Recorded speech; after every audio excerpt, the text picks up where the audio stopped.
This is Democracy Now!, democracynow.org, The War and Peace Report. I'm Amy Goodman with Juan Gonzalez. Here in New York, prosecutors have rested their case against the former Honduran president, Juan Orlando Hernandez, who's on trial for cocaine trafficking and weapons charges as prosecutors accuse Hernandez of ruling the Central American country as a narco-state.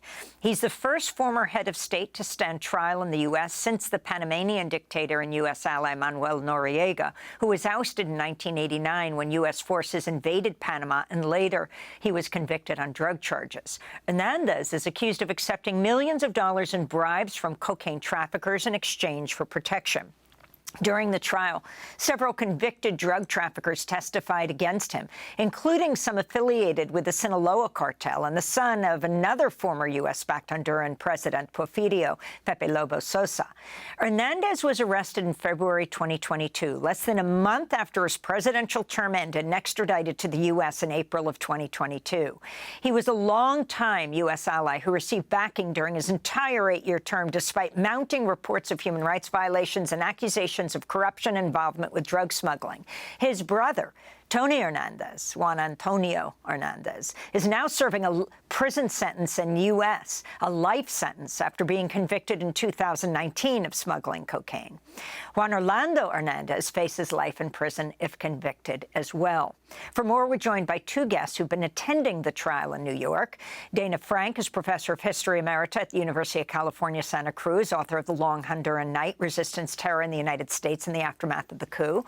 And Oscar Estrada, a Honduran writer and screenwriter. His latest book, Land of Narcos, How the Mafias Took Over Honduras. Welcome you both to Democracy Now!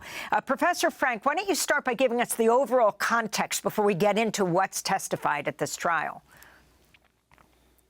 The main thing here is that the U.S. is apparently deciding to has decided to try one of its most important allies. And the overall context of this is, of course, the U.S. support for the 2009 military coup, which the U.S. backed and allowed to stabilize. And that, in turn, destroyed the rule of law in Honduras. So it's not just that Juan Orlando is randomly a corrupt drug trafficker and repressive figure, but the U.S. supported him. They supported the previous president, Porfirio Pepe Lobo, and allowed the destruction of the rule of law, which then opened the door for the kind of criminal behavior and drug trafficking, not only by the narcos, but by figures at the top of the military, the government, and the police.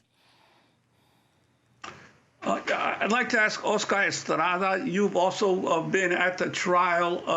What struck you most about it so far? Especially, could you talk about the testimony of Fabio Lobo, son of the former president, Porfirio Lobo?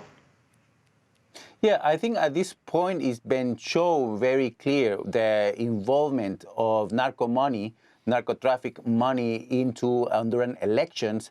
And it's very interesting that United States prosecutors now is trying to back up for the original indictment about election fraud in the 2013 election, which is the one that been shown the most.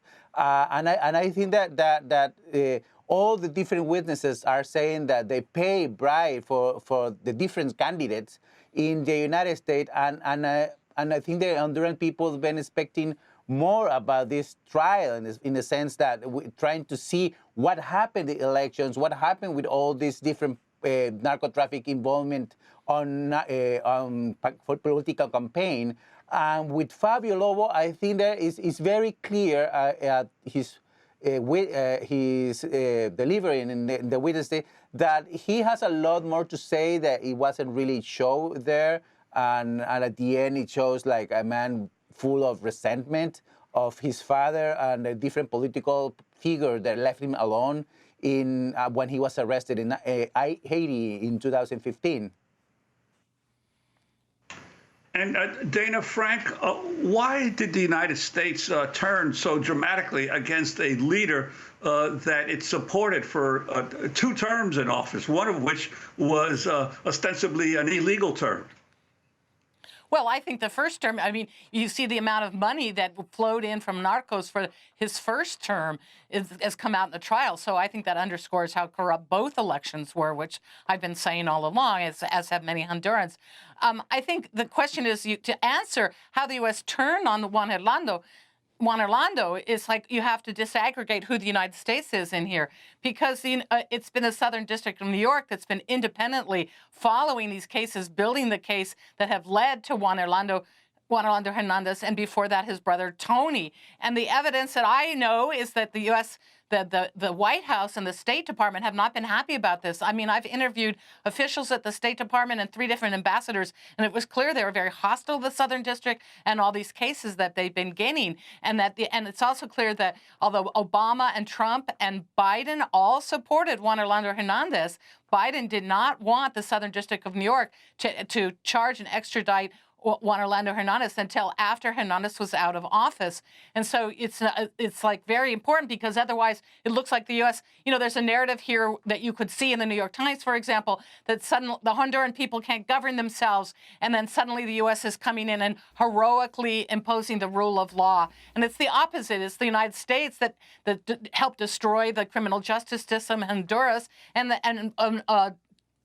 Obama and Trump did not want Juan Orlando to be charged and extradited. So, Oscar Estrada, if you can talk about the human rights situation on the ground when J-O-H, Juan Orlando Hernandez, was president. For example, turning the Honduran military essentially into private security guards for drug traffickers, and what that meant for human rights activists and people on the ground who are critical of the president. Well, it's clear that we have seen since the coup d'etat in 2009 a deterioration of the human rights situation in Honduras, and from then on, like pretty much all the last decades, it's been a lot of accusation of violation of human rights. And the military role is very important, because we see it now with his defense. What we see is generals of the army actually came here and taking the stand supporting his defense. It's very clear that he was backed up by the military from the beginning, and the military is now defending him. So it's clear that the army in Honduras, even though they're trying to back it up from this military officers, generals, most of them, they are like in the stand for the defense witness. They're trying to back it up, but it's clear that it still have a lot of influence inside the army. And Dana, Frank, I wanted to ask you, it's been 2 years since Xiomara Castro was elected president at the head of a popular movement in Honduras. Has U.S. policy toward Honduras changed at all, or is it still backing the corrupt elite of the former presidents? Well, there's a very clear pattern since very early on when Xiomara first took office of the U.S. supporting the very same actors it has for many years, working with the National Party, that's Juan Orlando Hernandez's party, working with corrupt figures at the top of the National Party. The actual head of the party is a fugitive from justice as we speak, and trying to pressure Libre, the ruling party, to accept National Party as an equal actor. And the U.S. Ambassador Lara Dogo has very aggressively been trying to undermine Honduran sovereignty, opposing tax reform law, opposing the reform of the electrical system, very aggressively supporting the ZEDEs, which are these so-called model cities that are total violation of the Honduran Constitution. It's very clear that the U.S. agenda is to support transnational corporate investments in Honduras, which it always has. And, of course, it cares about Honduras as part of its larger geopolitical effort to militarily dominate the hemisphere. And finally, Oscar, the former head of Honduras' national police pleaded guilty Tuesday to cocaine trafficking. Juan Carlos Bonilla, known as El Tigre, appeared in a New York City court just days before he was scheduled to go on trial with the president, with Juan Orlando Hernandez.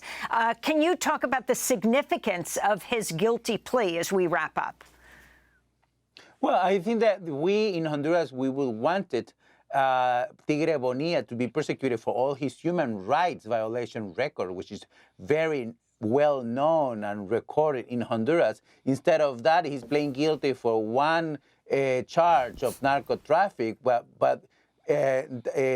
what we don't want is for that to be a cover-up of this record of human rights violation from the coup d'etat, and way before. He was one of the leaders of the one death squads in the early 2000s, and very famous. And he built a career as a repressor, and now that he's been sentenced. I mean, it's going to be sentenced in this South District Court in the United States. We want to know more about what else have he done during this time in the being chief of police. And Professor Frank, we just have 30 seconds, but as the U.S. increasingly criminalizes immigrants coming into this country, the huge flow of, for example, Honduran immigrants, the connection between migration and what the U.S. has supported on Honduras.